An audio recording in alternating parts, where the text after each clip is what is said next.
Do jeito que a escola funciona hoje, os alunos estudam para tirar nota. E isso é muito ruim. É bom tirar nota? É. Mas cria um hábito ruim da pessoa estudar sem o compromisso de aprender. Então a pessoa aprende a treinar para uma prova, mas ela não aprende a aprender.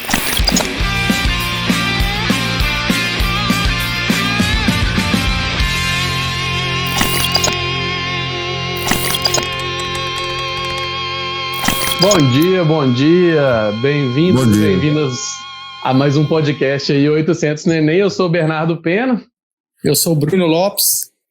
E eu sou o Bruno Werneck. E aqui a gente discute várias estratégias e dicas para você chegar na sua aprovação em tempo recorde, viu, pessoal? Hoje nós estamos aí mais uma vez entrando na terceira semana aí de confinamento social, né? Todo mundo estudando fortemente aí.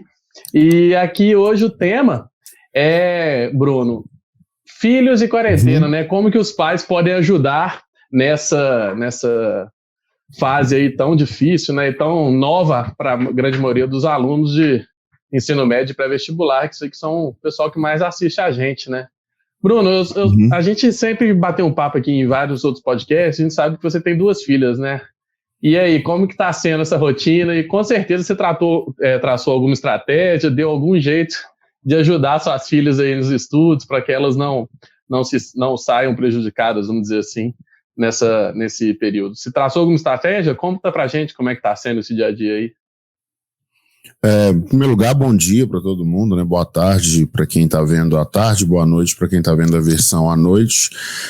Então, assim, tem 2 pontos, né? O primeiro ponto é sobre o tema, né, que a gente vai falar hoje, né, que é como ajudar o filho a estudar na quarentena.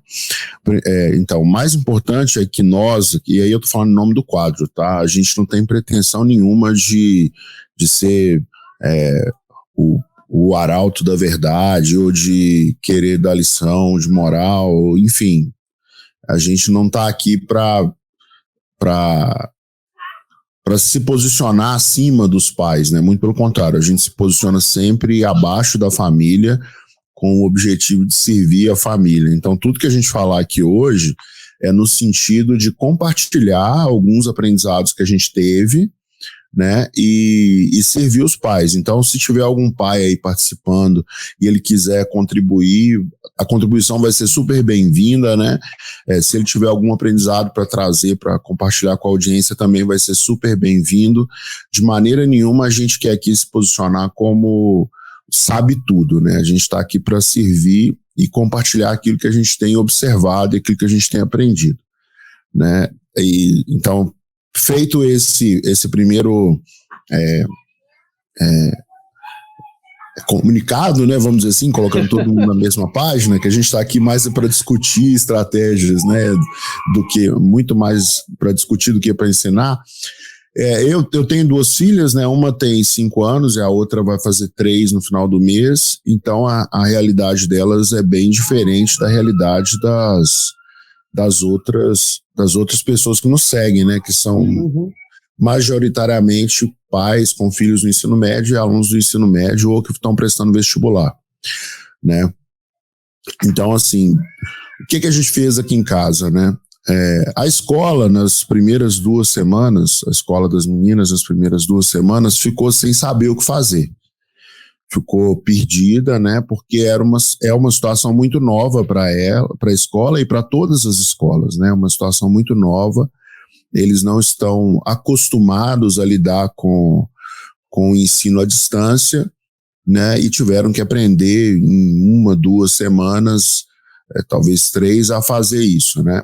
E então com a escola das minhas filhas não foi diferente. O que eles fizeram foi mandar algumas atividades, eles mandavam atividades por e-mail, eles mandam por e-mail, e na semana passada eles colocaram no ar uma plataforma EAD para minha filha mais velha, de 5 anos, né, para ela estudar. Então tem atividades na plataforma e atividades impressas, mas dá para ver claramente que é um negócio novo para a escola, que ela está aprendendo a fazer ainda e que ainda vai demorar um tempinho para ficar bom, né?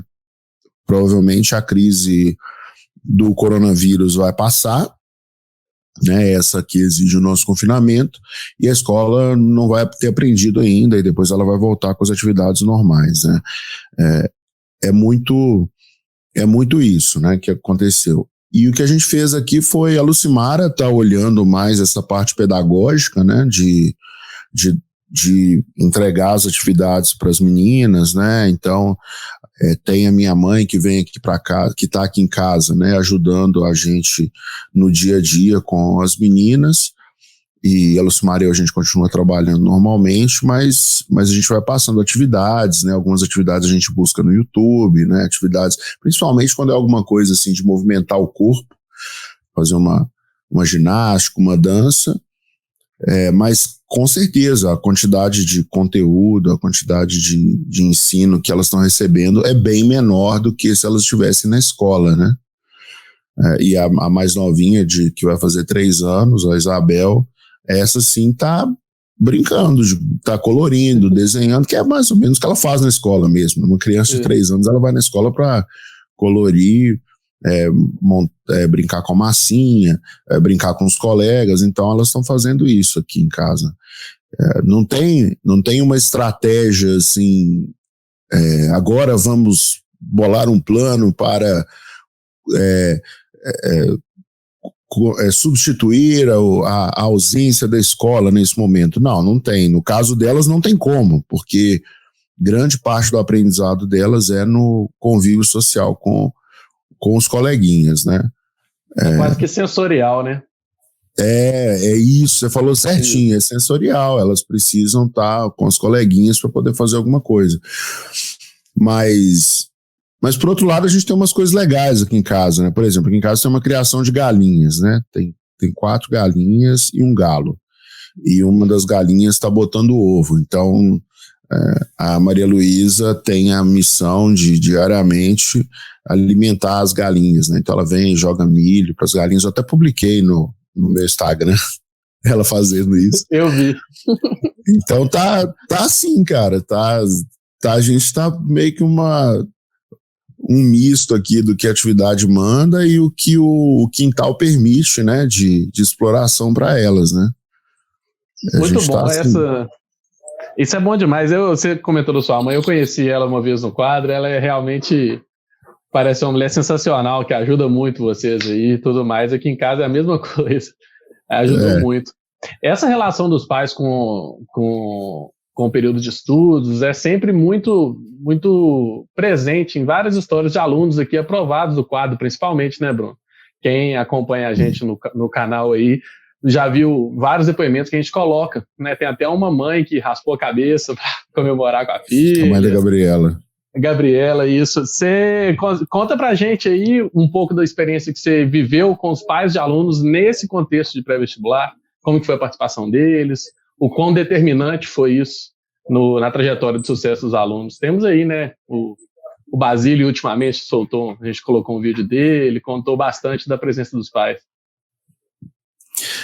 Entendi. Assim, tem o caso talvez mais marcante seja o da Gabriela, né, que a mãe raspou a cabeça porque ela passou em medicina, né, o pai da Gabriela também raspou a cabeça. O pai dela não tive a honra de conhecer, não, mas a mãe dela eu conhecia.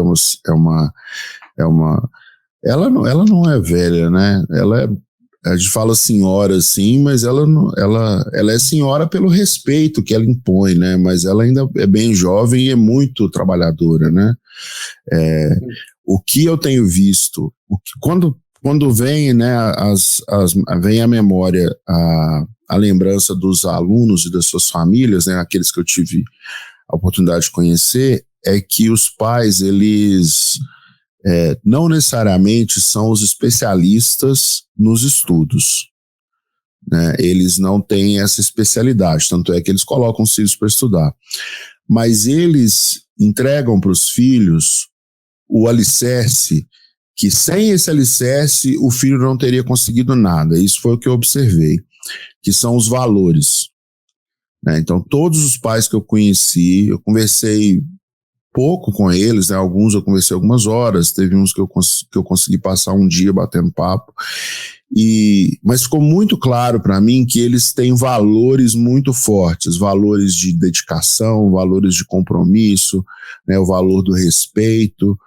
né, o valor da resiliência. Eu lembro que às vezes os alunos, né, os pais contam que às vezes os alunos ficavam meio desanimados, assim, e os pais davam aquela força, né, aquele apoio.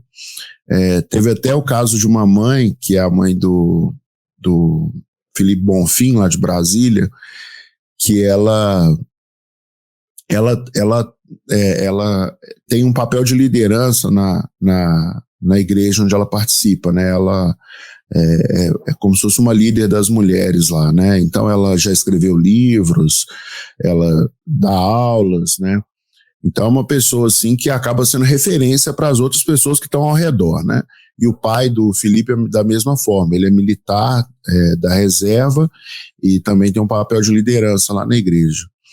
Mas a situação do Felipe não ter sido aprovado no vestibular pegou todo mundo de surpresa na primeira vez que ele não passou, né?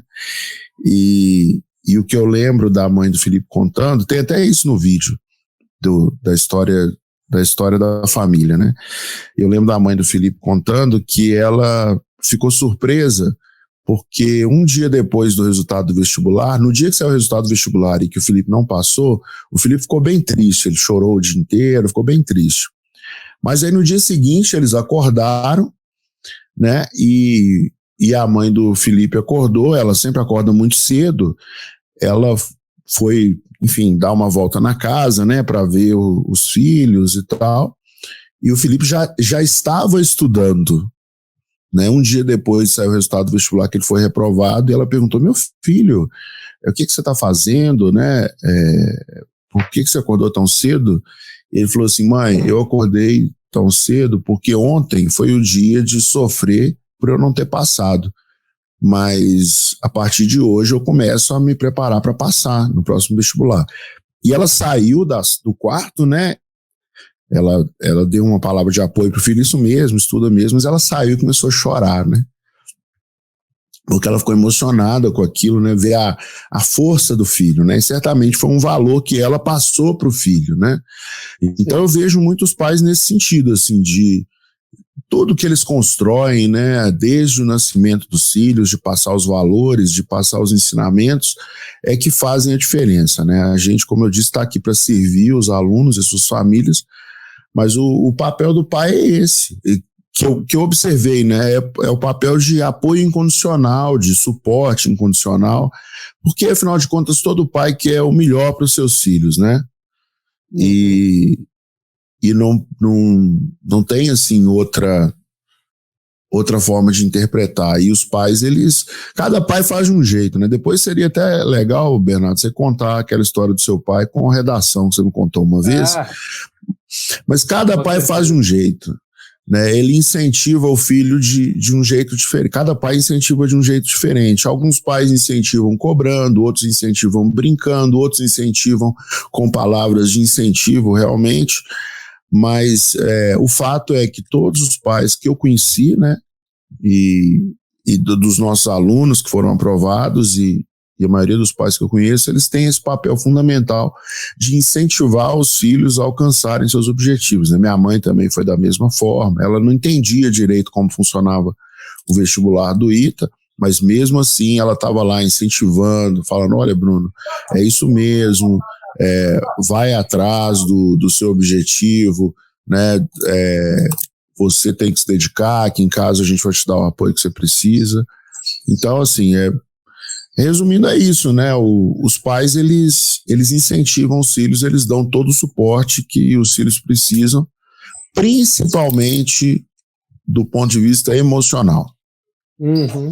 Fatalmente. Essa história aí, para quem está assistindo, né, Bruno? Se é que eu posso contar lá agora, se a gente deixa pro final, mas já que estamos agora... Não, pode contar. Rapidinho, quando eu estava me preparando para entrar na prova do colégio, fazer a prova, né, do colégio militar em 98, 97, 98, o meu pai, todo dia de noite, assim, na hora de jantar, ele sentava e inventava um tema e mandava eu escrever. Podia sair a regração horrível que fosse. Mas, assim, desde pequeno ele já vai lá, não, vai escrever sim e tudo mais, né? de uma forma um pouco mais dura, mas era a forma dele, né? Forma que deu certo e que muitas vezes ele também passava esses valores de forma, como é que fala assim, nas atitudes mais do que nas palavras, né? Mostrando todo dia lá, estando junto, estudando, mostrando que ele já estudou, que ele já aprendeu, né? E minha mãe com as palavras de incentivo o tempo inteiro, ajudando para poder alcançar um objetivo difícil, né? Principalmente para uma criança aí de 11 anos que eu estava na época ali. Então foi bastante crucial. Isso se refletiu depois nos vestibulares e inclusive a redação. Minha redação sempre me salvou bastante aí em todos os vestibulares que eu fiz. Ô Bruno, esse aí é um detalhe muito... É bem difícil, né? A gente romper ali aquela linha entre ser invasivo demais ou distante demais, né? Tem alguma forma, você já viu aqui no quadro ou na vida de estudante aí, você com suas filhas, de não ser tão invasiva ao ponto de incomodar o filho, mas mesmo assim estar ali presente? Alguma dica legal para os pais? Então, esse aí começa a entrar num assunto delicado, né? Porque qualquer coisa que a gente fale aqui corre o risco de interferir na rotina, né, da família. Uhum. Então, assim, como que os pais podem participar dos estudos dos filhos sem ser invasivo demais, né? Mas, ao mesmo tempo, mostrar participação. Essa parte de mostrar participação, ela é um pouco mais, vamos dizer assim, mais tranquila, né? Eu vejo isso através de exemplos de outros pais que eu conheço, que eles cobravam que os filhos estudassem. Até é normal. O filho não pode reclamar se o pai cobrar que ele estude, entendeu? Então, assim, é natural o pai chegar e falar assim, meu filho, você precisa estudar. É normal, né? A gente fala aqui com a Maria Luísa, está na hora de fazer o dever de casa. É um negócio que ela costuma desde criança e vai lembrar disso o resto da vida. Então, assim, o filho que reclama quando o pai cobra que ele estude é uma reclamação que acaba sendo prejudicial para o filho. Né? O filho não deve reclamar disso, porque o pai ele tem esse papel e faz parte da missão dele, ele vai fazer isso mesmo. Então, considerando que isso é natural, o pai cobrar que o filho estude, então isso dá outras aberturas para os pais, se eles quiserem, é claro. Na verdade, assim, o pai tem toda a abertura que ele quiser, né? Mas pensando estrategicamente, né? Vamos pensar assim, que o pai ele está tentando ser político, vamos dizer assim, né? Só para ficar mais fácil aqui. Ele, não, eu estou cobrando meu filho, eu tenho abertura de ajudar ele, se ele a organizar os estudos, né? Então, o pai, se ele quiser, ele pode, ele tem toda a autoridade para assumir compromissos com os filhos, né? Tipo assim, a pergunta aberta é, você tem que estudar hoje, né? Você já estudou hoje? Essa é uma pergunta mais aberta. Ele pode, se ele quiser, ele pode ser até mais específico. Ele pode dizer, o que você vai estudar hoje? Né? Aí é uma pergunta que já exige uma resposta. Aí o filho pode responder assim, eu vou estudar matemática e português. E o pai, tá, tudo bem. Quanto tempo você vai estudar de cada matéria? O que você tem para fazer? Eu tenho que fazer isso, de matemática, isso de português. Então eu vou estudar 2 horas de matemática, depois 2 horas de português. Joia, já estabeleceu o combinado. Né? E aí depois o pai pode chegar assim, no final, se ele quiser, e falar, e aí, terminou? Conseguiu fazer tudo que você tinha que fazer? Né? E o filho pode falar, terminei ou não terminei. Aí o pai, por que você não terminou? Você teve alguma dificuldade? Tem alguma coisa que eu posso te ajudar? Né? Mesmo que não seja a matéria, mas assim, você precisa de mais tempo? O que foi? Você teve alguma dificuldade? Então esse diálogo é um diálogo saudável, né?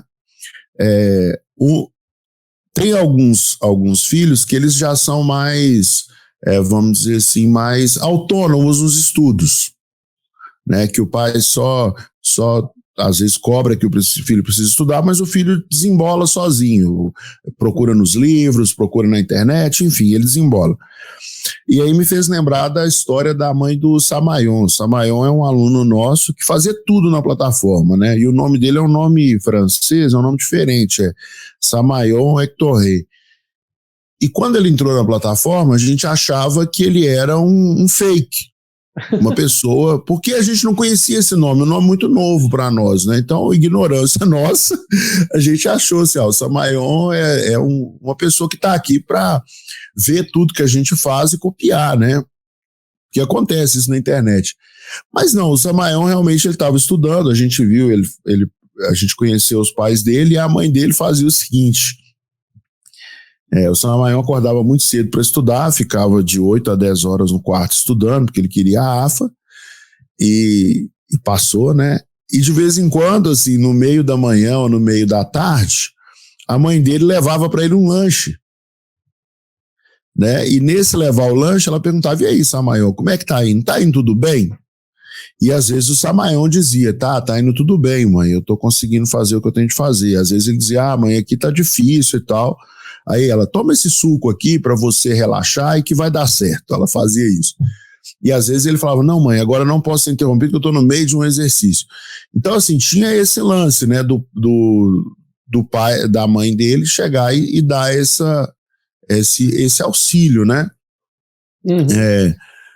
Então, assim, o pai, ele tem toda a liberdade do mundo, né? O filho precisa entender isso. Quando o filho entende que o pai tem todo o poder emanado, né, de onde quer que seja, né, dependendo do que a pessoa acredita, os pais, né, eles têm autoridade e o filho deve se aproveitar disso, né, e agradecer porque tem esse apoio e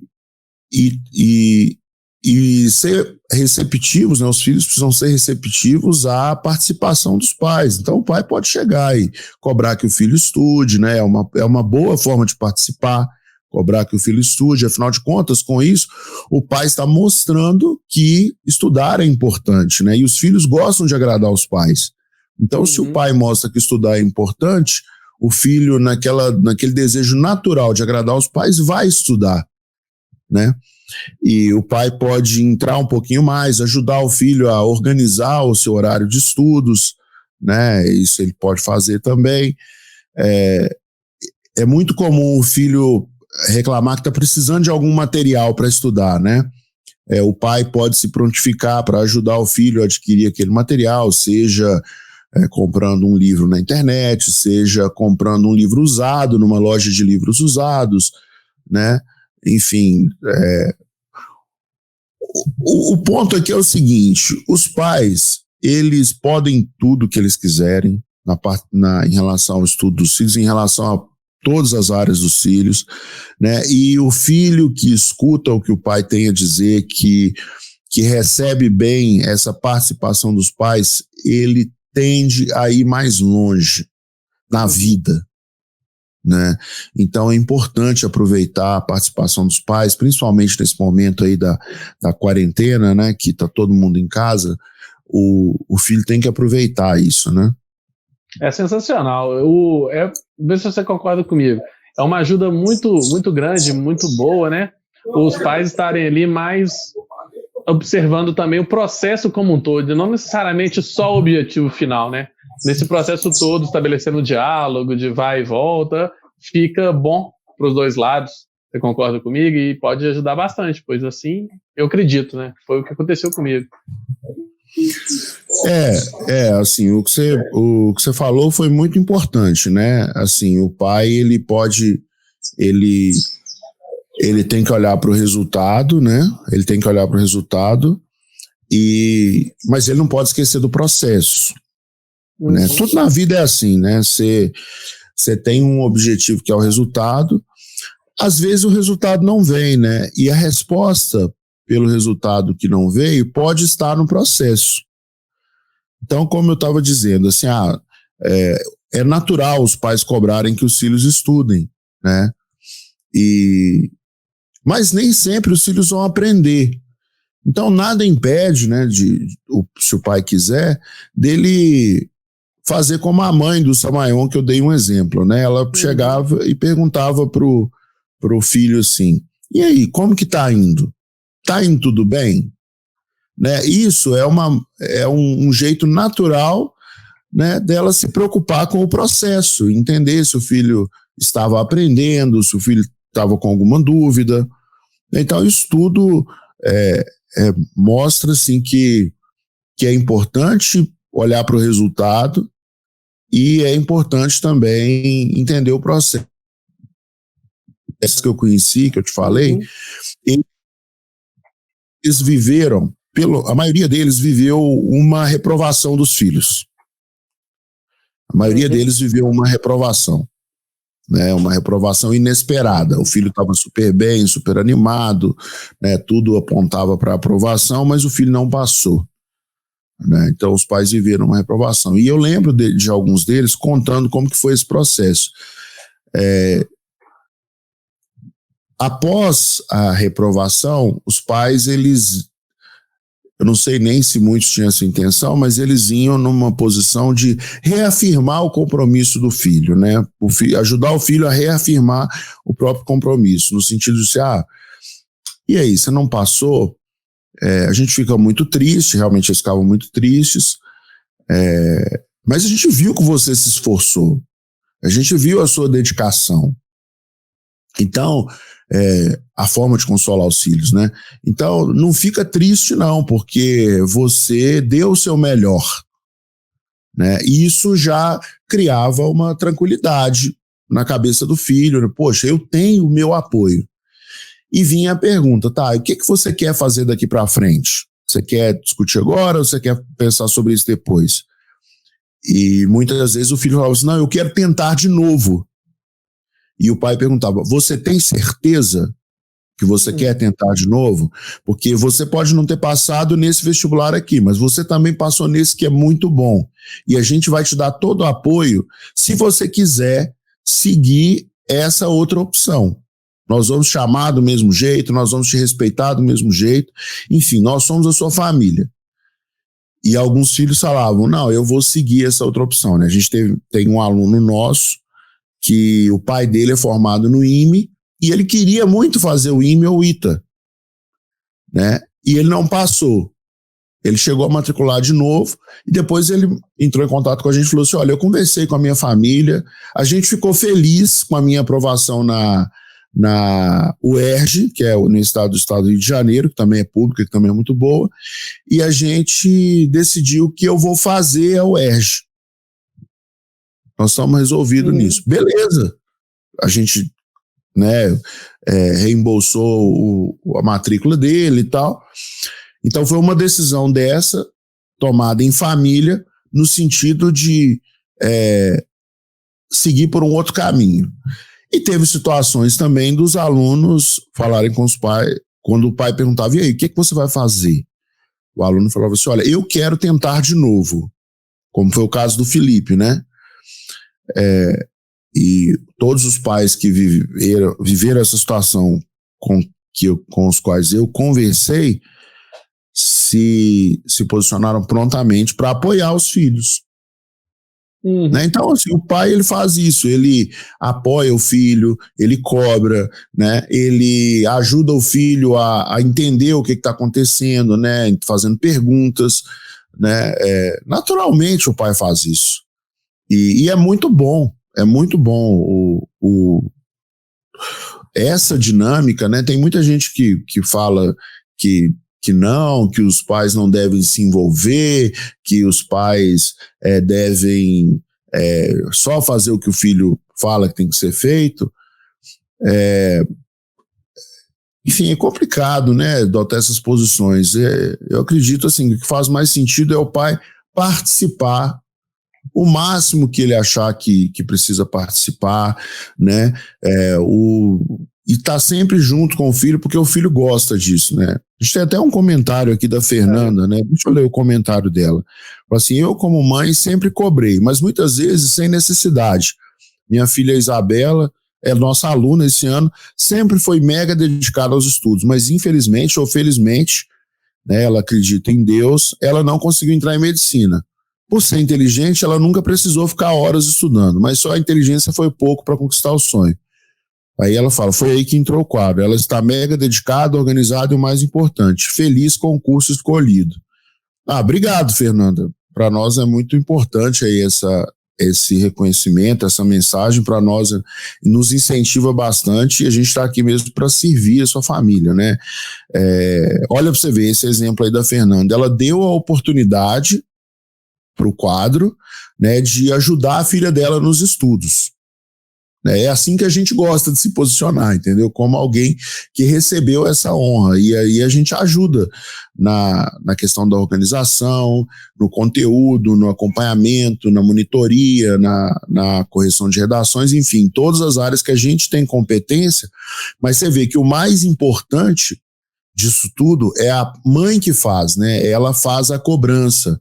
Né, e ela mesma falou assim, muitas vezes sem necessidade, talvez porque a filha dela tem muita facilidade, estudava poucas horas, né, e já aprendia, e a mãe naquele anseio assim de garantir que a filha tenha esse valor aí da dedicação, né, e funcionou, né, porque mesmo a menina agora, a Isabela, tendo não passado uma vez, ela continua se dedicando, né, esse valor da dedicação muito provavelmente foi construído pelo exemplo da mãe, né, pelo exemplo da família, né, nesse caso aqui a gente está falando da mãe, e pela cobrança, né, então assim, a cobrança não foi ruim para a Isabela, né, isso, não foi ruim, foi boa.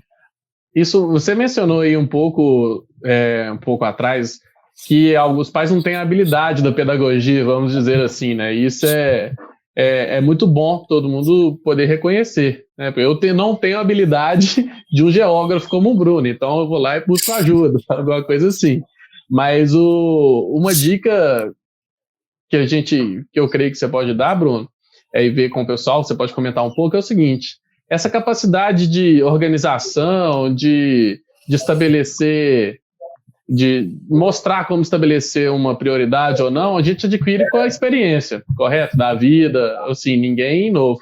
É uma forma dos pais poderem potencializar os filhos, mesmo eles não tendo a habilidade da pedagogia, mas eles têm a experiência de como enxergar o que está mais difícil, como organizar. Isso é uma forma boa para eles poderem potencializar os estudos dos alunos? Com certeza, né? A experiência, ela faz muita diferença, né? A experiência dos pais, ela é sensacional, porque pode não ter sido nos estudos, mas até ao longo da vida, né, a gente precisa priorizar estabelecer prioridades, né? A gente precisa priorizar. E o pai ou a mãe, eles aprenderam a fazer isso ao longo da vida, né? Eles, para chegar onde eles chegaram, né, até hoje, eles tiveram que passar por muitas situações de fazer escolhas e estabelecer prioridades. Então, eles aprenderam isso, né? A gente aprende a fazer algo se a gente repete várias vezes, né? Então, a pessoa que sabe priorizar mais é quem teve que fazer priorizações diversas vezes. Então, pode ajudar os filhos nesse sentido, né? Se o pai quiser e achar que é pertinente, né? Não, a gente falou aqui, né, sobre a questão dos pais eles não serem especialistas em pedagogia, né? E não tem nenhum problema nisso, entendeu? Não é nem esperado, porque certamente aqueles que não são, né? Certamente aqueles pais que não são especialistas em pedagogia, se eles fossem dedicar tempo para se tornar especialistas em pedagogia, eles teriam que sacrificar tempo para ser especialista naquilo que eles são bons, né? Que eles têm habilidade. Então, por exemplo, a profissão que a pessoa exerce, né, se não tiver nada a ver com pedagogia, se ela deixar de exercer a própria profissão para aprender pedagogia, certamente ela vai se prejudicar, né? Ela vai ser um profissional pior. Então, o pai ele faz essas escolhas, né? E ele não deve a gente não tem o direito, né, de criticar um pai porque ele não sabe a parte pedagógica, é normal, né? Exatamente. E o que faz diferença mesmo não é a parte pedagógica. Essa parte é importante, mas o que faz diferença são os valores da família. E esses valores os pais transmitem para os filhos naturalmente. E é com esses valores que os filhos vão alcançar o que eles buscam, que eles vão alcançar os seus objetivos, que eles vão aprender a sair de situações complicadas, né? Então, assim, tá tudo certo, entendeu? Na verdade, assim, quando a gente fala de pai,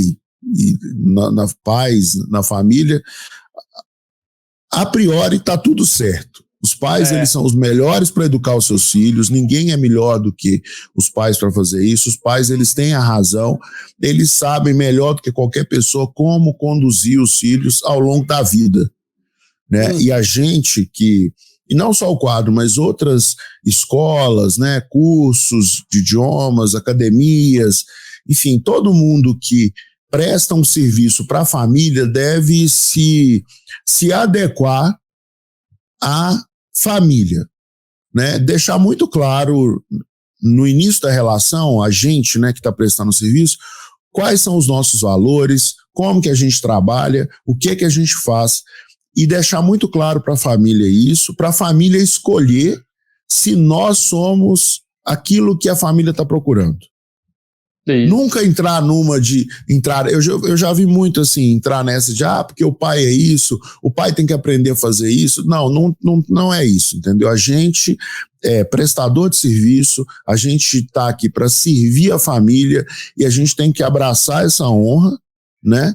E deixar muito claro para as famílias as nossas competências, né? Tem que dizer para a família, olha, a minha competência é essa aqui, eu consigo te ajudar dessa forma. É o que você está procurando? Se for, ótimo. Se não for, o melhor para todo mundo é que a família busque outra alternativa. Tem algumas perguntas aí no chat para a gente poder trazer para o Bruno? Tem de um aluno que chama Rodrigo Rosa, ele comentou um pouquinho antes, ele pegou uma dica que o Werneck deu anteriormente, que era a forma de lidar com erros numa lista de exercício. Ele começou a fazer uma lista de exercícios, só que aí ele, em vez de ficar triste ao errar a questão, ele pegou o lado positivo daquilo. Poxa, eu sei o que eu estou errando e eu preciso estudar. Ele começou com essa dica do Werneck. Parabéns, Rodrigo. Ela funciona e ela é muito boa, só que ele ainda perguntou um pouquinho mais. Ele está tendo alguns erros em matemática básica. Aí ele perguntou se ele deve fazer um trabalho interdisciplinar nesse caderno de erros que ele foi anotando. Essa que é a dúvida dele. O Werneck conseguiu voltar aí? Não, né? O Werneck já está voltando, mas, Rodrigo, se você me permite, né, eu já vou te adiantar um pouco. Deve sim, cara. Assim, eu aqui como um professor aqui de física, olha o Bruno aí.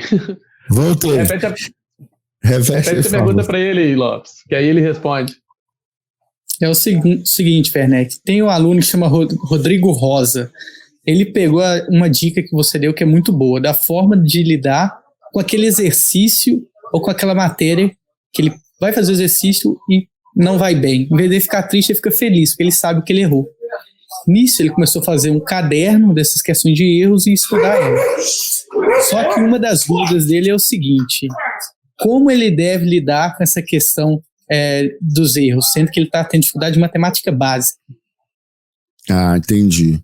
Ele já está estudando com a gente? Dá para saber ou não?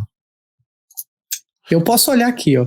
Vê se o Rodrigo é nosso aluno. Assim. Bom, se ele está com dúvida em matemática básica, né, provavelmente tem algum assunto anterior ao que ele está com dúvida que ele precisa dar uma olhadinha melhor, né? Falando assim, não dá para saber direito o que é, mas o que eu recomendo que ele faça é que ele comece a postar as dúvidas dele.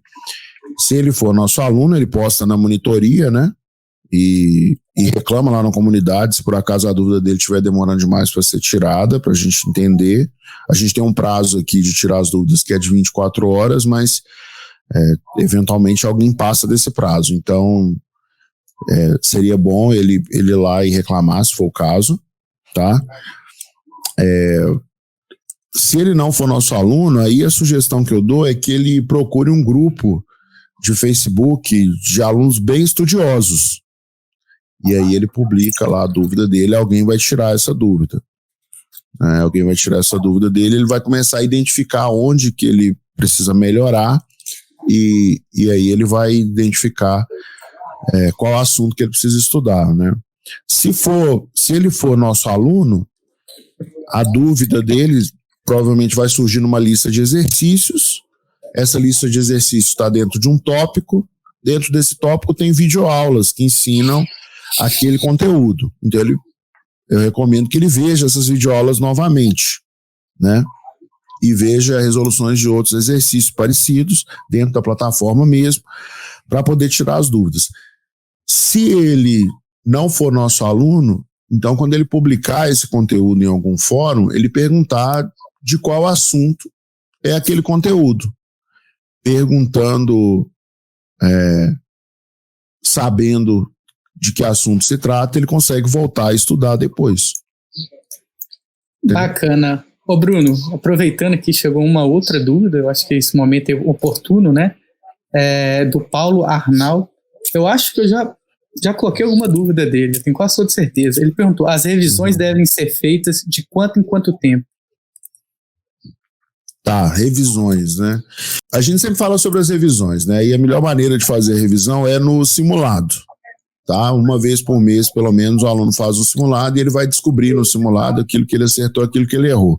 Aqui no quadro, sempre que o aluno faz um simulado, ele tem uma lista de todos os acertos e todos os erros dele por assunto. Então, por exemplo, vamos supor que o simulado cobra 3 assuntos e tem 10 questões de cada assunto. Depois que o aluno faz o simulado, ele tem lá assunto 1, 5 acertos de 10. Assunto 2, 10 acertos de 10. Assunto 3, 8 acertos de 10. Claramente ele tem que estudar mais o assunto 1, e aí ele precisa fazer a revisão, né, daquele assunto. Né, e na plataforma mesmo ele consegue fazer. Agora, tem um jeito de revisar com uma frequência maior, ou seja, dentro da mesma semana, né, revisar mais vezes no espaço curto de tempo, que é assim, você estuda o assunto num dia, por exemplo, numa segunda-feira, faz alguns exercícios para fixar aquele assunto e 3 dias depois, na quarta ou na quinta-feira, por exemplo, vai lá e faz mais exercícios daquele assunto. E não tem problema recorrer à consulta para fazer isso, não. O aluno que segue essa dinâmica, ele dificilmente vai esquecer a matéria, né? Agora, por que que... Agora é uma reflexão importante aqui, né? Por que é que surge essa necessidade da revisão? É importante a gente entender isso. Do jeito que a escola funciona hoje, os alunos estudam para tirar nota. E isso é muito ruim, estudar para tirar nota. É bom tirar nota? Mas cria um hábito ruim da pessoa estudar sem o compromisso de aprender. Então a pessoa aprende a treinar para uma prova, mas ela não aprende a aprender, né? Ela não estuda para aprender. O ideal é a pessoa estudar para aprender. Então, aquela dinâmica de você estuda uma matéria hoje e já faz atividades daquela matéria hoje mesmo para fixar, que é a melhor. E sempre com o objetivo de aprender. Então, o aluno que estuda e deixa para estudar mesmo, né, só na véspera da prova, esse aluno ele está se treinando para ter dificuldades de aprendizado lá na frente. Ao passo que aquela pessoa que estuda para aprender, ela vê a teoria num dia e naquele mesmo dia ela já faz atividades, essa pessoa tende a aprender muito mais e ela não tem tanta necessidade de ficar revisando os assuntos, né? Ela naturalmente vai fixar o conhecimento, porque o aprendizado ele passa muito pela prática e por isso que a gente tem tantas listas de exercícios, né? E os nossos alunos aqui, eles são premiados pelas listas de exercícios que eles fazem, né? Para desenvolver esse hábito do aprendizado, do hábito de estudar para aprender, não só para cumprir uma tabela, né? Eu tenho até um comentário a fazer, né, com esse último dica sua aí, Bruno. Inclusive, refazer os exercícios, algumas vezes eles reaparecem, né? em listas futuras, né? Você fez ele um aqui na lista 1, lá na lista 3 ele aparece, né? Isso também pode ser usado como um belo instrumento para relembrar e saber que você aprendeu aquele assunto e não aquela questão. Com certeza, se você aprendeu a fazer só aquela questão, 2 meses depois você vai fazê-la de novo, você provavelmente vai errar. Se você não aprendeu como resolver. Conceito. Isso. O como O- é extremamente mais importante do que só o resultado agora nesse momento. Tem que aprender os conceitos, né? O Rodrigo, ele pede uma sugestão, né? Ele pergunta assim, deixa eu ver, tem como aparecer esse comentário aí na tela? Apareceu. Ele é aluno do quadro e ele quer saber se ele organiza o caderno por erros, por listas ou por assunto específico. Ô, Rodrigo, em primeiro lugar, parabéns por essa organização, é muito bom isso, tá? Parabéns, é louvável, eu tenho certeza que você vai chegar muito longe com essa organização. Continue assim, é muito bom isso. Agora, respondendo, a minha sugestão é que você organize por assunto. Porque depois, se você precisar buscar um determinado assunto, fica mais fácil, entendeu? Porque a lista ela vai encaixar dentro de um assunto, né, naturalmente. E o exercício também vai encaixar dentro de algum assunto. Se você conseguir agrupar todos os exercícios de um mesmo assunto no mesmo lugar, para você dar uma olhadinha depois, aí vai ficar mais fácil, né? Eu entendo assim. É tipo uma boneca holandesa, sabe, Bruno? O erro está dentro da lista que está dentro do assunto. É russa. Consegue organizar. É russa? Russa. Então, se você organiza por assuntos, Rodrigo, fica bem melhor, que aí você vai estar aprendendo que seu erro está no assunto. Então, toda vez que aquele assunto for cobrado, você vai acertar, porque você estudou o assunto e não a questão ou o erro. Isso mesmo. Concorda? Boneca russa, é isso mesmo. Legal demais. Ô, Bruno, chegando aqui já, né, ao nosso finalzinho aí do nosso papo, que foi bem diferente dos outros, né, que a gente falou muito sobre os estudos, sobre técnicas. Hoje a gente trouxe aí uma atenção bem grande ao processo, ao em volta do aluno, que é extremamente importante nesse momento. Quais são as dicas aí principais que os alunos podem pegar da conversa de hoje, né? Principalmente quando acontecem aí, igual o Rodrigo falou, os erros, né? As frustrações por ter errado, como lidar com isso, né? Gerenciar o tempo. Quais são as principais dicas que hoje o aluno e os pais também, principalmente, podem ajudar para quem a gente for fazer a prova no final do ano chegar no 800? Então, tem umas outras perguntas aí antes, né? Que eu não sei se a gente falou. Aí? Tem essa, sim, como potencializar os estudos. Eu sei que a gente pode passar um pouco do tempo, mas precisa, né? Tem a pergunta número 5 aí que você tinha separado. A gente já falou ela? Falou sobre os estudos potencializar sem suprimir, né? Sem suprimir, isso, ajudando todo no processo. E a gente acabou falando das todas as perguntas indiretamente, né? Mas dessa última aí a gente acabou não falando, não. Sim. Das 6. Sim. A gente podia falar ela, eu acho que ela é bem importante. Então vamos. Como que o pai aí deve assumir esse papel dentro de casa sem o suporte que a escola tá dando nesse momento? Entendi. Então, tem uma questão antes, é a seguinte, né? A gente fez uma pesquisa aqui com pais e o que a pesquisa mostrou foi que praticamente 60% das escolas dos filhos dos pais que responderam a nossa pesquisa, a gente fez uma pesquisa aqui com pais de alunos do ensino médio e pelo menos 60% deles respondeu que a escola não está fazendo nada. Não está mandando aula, não está mandando atividade, a escola simplesmente parou as atividades, está parada, esperando para ver o que vai acontecer, né? E os outros 40%, a escola está fazendo alguma coisa, está mandando videoaula, está mandando lista de exercícios por e-mail, está mandando atividade por e-mail, mas além desses pais que estão insatisfeitos porque 60% das escolas estão paradas, o número total de pais insatisfeitos na pesquisa beira 90%, né? 90% dos pais disseram na pesquisa que estão buscando outras alternativas para compensar a falta da escola, né?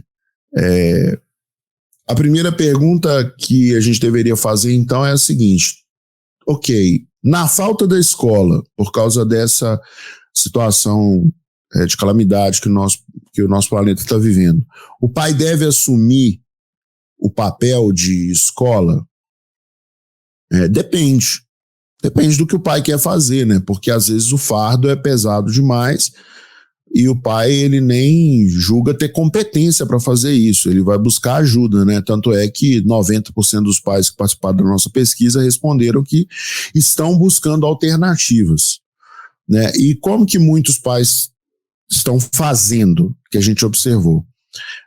Alguns pais estão buscando alternativas com outros pais mais experientes nessa parte de educação e ajudando a trazer conteúdo para os filhos, né? Como que o pai poderia, né, ajudar o filho nesse processo, na falta da escola? Se o pai se apoiar em alguém com mais experiência, pode ajudar, né? A gente tem aqui no nosso canal do YouTube muito conteúdo ensinando sobre organização dos estudos. Então, qualquer pessoa que assistir esse conteúdo vai se beneficiar e vai conseguir tirar vantagem desse material e vai conseguir ajudar os filhos, né, nesse processo, né, para os filhos conseguirem ter uma forma de estudos mais organizada, né? Então, assim, o pai que quiser nos acompanhar, ele pode estar tranquilo que ele vai receber esse conteúdo de graça no YouTube, né? Todos os dias a gente tem aulas ao vivo abertas, a gente tem conversas como essa aqui falando sobre estudos, tudo aberto, tudo gratuito para os pais conseguirem ajudar os filhos de alguma maneira, né? Então, talvez essa seja a melhor maneira de assumir esse papel, ajudar a encontrar conteúdos para suprir essa ausência da escola, né? O pai, se ele quiser, ele pode se envolver um pouco mais também, ele pode sentar lá com o filho, montar o horário de estudos, né, definir objetivos para o filho. Isso tudo vai depender muito da família, né? E daquilo que é confortável para a família. Se a família não estiver confortável e ela considerar que realmente tem que investir em uma solução para melhorar os estudos dos filhos, aí ela vai precisar buscar, né? Ela vai buscar e a gente está aqui para servir, assim, tudo que for necessário. Com certeza, a nossa equipe aqui de ensino tem trabalhado, inclusive, mais forte nesse momento para poder apoiar mais gente possível e levar toda a educação de qualidade, né? Como o lema do quadro sempre presente aí nos guia, vamos falar assim, né? Da educação, o acesso à educação de qualidade para todo mundo. Isso aí. E como assim que dá para lidar com as dificuldades do filho na quarentena, né? Por exemplo, o filho não conseguia acertar as listas de exercício, ou então não conseguia organizar o tempo dele. Como que os pais podem ajudar nessa parte? Para organizar mesmo, assim, mais efetivamente. Essa pergunta é boa, né? Porque vai surgir uma conversa, às vezes, que é incômoda, né? Então, o filho vai ter que se abrir mais para os pais, falar assim, olha, eu não estou conseguindo, né? A recomendação aí que eu acho mais importante é para o filho se abrir para os pais e falar, olha, não estou conseguindo me organizar, não estou conseguindo tirar as minhas dúvidas, eu preciso de ajuda. Uhum. E aí, se o pai conseguir tirar as dúvidas, ele vai lá e tira, e se ele não conseguir, ele ajuda o filho a procurar. Não, vamos procurar junto então. Você está com dúvida em quê? Estou com dúvida em matemática. Vai lá no Google e fala, Google, como tirar dúvidas de matemática? Vai o filho e o pai no Google, os dois procuram e vão fazer isso juntos. É ótimo os pais e os filhos fazerem coisas juntos, né? Se for um aluno nosso, o pai, ele pode ir lá e cobrar mais da gente. Tá demorando demais para tirar a dúvida do meu filho. Entra em contato e cobra mesmo, entendeu? E se for em outro cursinho, online, em outra escola, que tem suporte online, o pai vai lá e cobra. Meu filho tá com dúvida aqui, eu preciso que vocês tirem as dúvidas dele, como que eu vou tirar? Né? Nessa hora aí, o pai... vai ser muito bom se o pai exercer esse papel de cobrança. Vai ser muito bom mesmo para todo mundo, para as empresas de educação vão aprender a servir melhor os seus clientes, os seus alunos, né? Então, a melhor maneira é o pai ajudar na cobrança. Em relação a organizar o horário de estudos, aí é extremamente positivo, né? Se o pai senta com o aluno, divide lá o dia, divide a semana, 6 dias, 5 dias na semana, né? Vamos supor que vai estudar de segunda a sexta. 6 dias na semana, divide ali intervalos de 1 hora e senta com o filho. Vamos lá, vamos montar aqui. Como que é seu horário lá na escola? E aí pega o horário de aulas lá da escola, né? Vamos replicar esse horário aqui.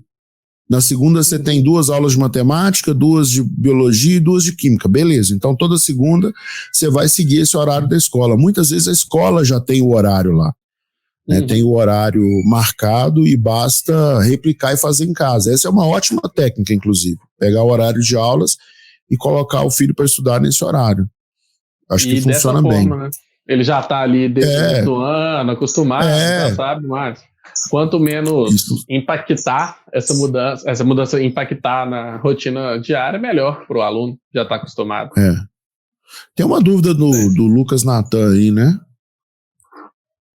Ô, Maicon, coloca a dúvida do Lucas Natan, ele é aluno do quadro. Tá, eu gostaria de tirar uma dúvida. Eu estou sentindo que não estou aprendendo de fato que eu estudei, por exemplo, lembro nos 3 primeiros dias e depois não me lembro. Tem alguma dica? Ô Lucas, a dica que eu te dou é essa, continua fazendo exercício da matéria em alguns dias depois, entendeu? Ao invés de sentar para revisar o conteúdo, ler teoria, assistir aula, vai para fazer exercícios. Então, se você tem uma lista aí de 40 exercícios, faz 10 hoje, 10 daqui a 3 dias, mais 10 na semana que vem, mais 10 na outra semana, e assim você vai mantendo aquele assunto sempre fresquinho na sua cabeça, né? E tem uma outra pergunta aqui do Rafael,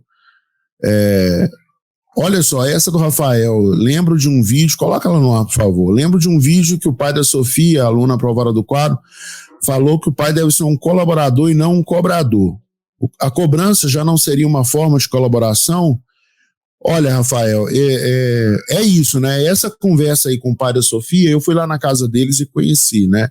E é bem isso que você falou, ele fazia uma cobrança, mas uma cobrança já no sentido de mostrar um objetivo que precisa ser alcançado e ajudar nesse processo, né?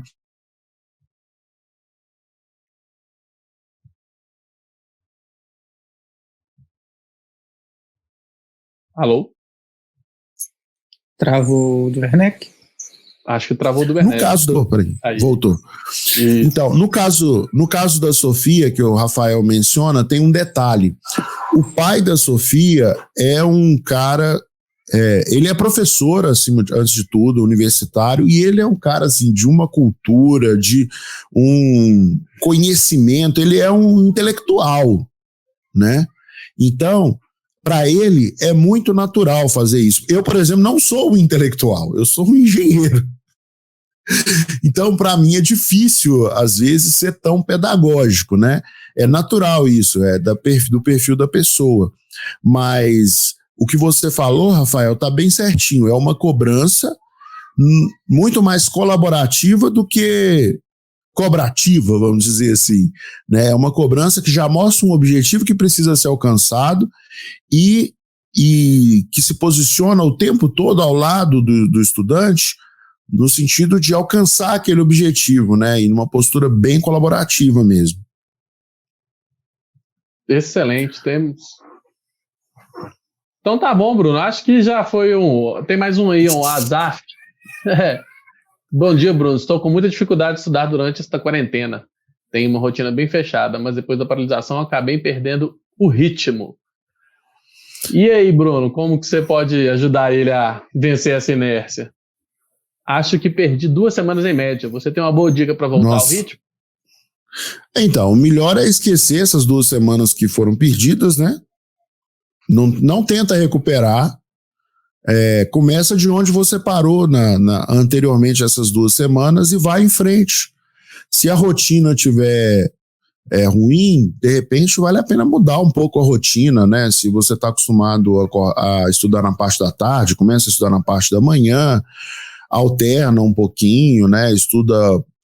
Muda o seu horário de estudos, né? Esse tipo de coisa, assim, que pode fazer, mas não fica não fica sofrendo por causa dessas 2 semanas perdidas, não vai fazer diferença nenhuma na sua vida ficar sofrendo por causa disso. O que vai fazer diferença é retoma de onde você parou antes dessas 2 semanas e segue em frente, que aí você vai conseguir alcançar o que você está querendo, né? Assim, de uma maneira geral, a melhor maneira de lidar com os estudos dos filhos, né, durante essa quarentena é o pai se posicionar ali ao lado do filho mesmo, entendeu? Tanto na parte de cobrança, mas no sentido de estabelecer objetivos, quanto de perguntar para o filho: e aí, você está precisando de alguma coisa? O que é que eu posso fazer para te ajudar? Onde que você está com dificuldade? O que é que está pegando? Né? Qual que é o problema? Mas sempre mostrando para o filho a importância dos estudos, né? Cobrar que o filho estude, né? Cobrar que o filho continue se dedicando. E acho que uma sacada muito boa é o seguinte: pega aquele horário da escola, porque o aluno tem um horário, né? Na segunda ele tem aula de matemática e biologia, na terça de química e português e assim por diante, e replica esse horário aí no seu dia a dia. O seu filho não ficava lá na escola estudando?